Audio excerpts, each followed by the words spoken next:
Жербаянның ата-анасының өздерінің белгіленген азаматшасы бар.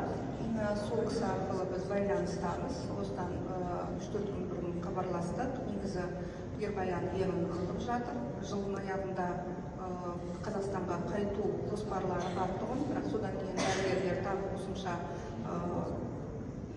ем тағайындауға байланысты қайту мәселесін өздері хабарлайтын болады. Негізі осы 27 желтоқсанда қайтамыз деген алғашқы жоспарлары бар тұғын. Біз енді Қазақстан Республикасының азаматтарын шетелдегі ем алып жатқан, ауыр халдегі жатқан науқастардың барлығын тасымалдау бүгінгі таңда мемлекет тарапынан іске асырылуда.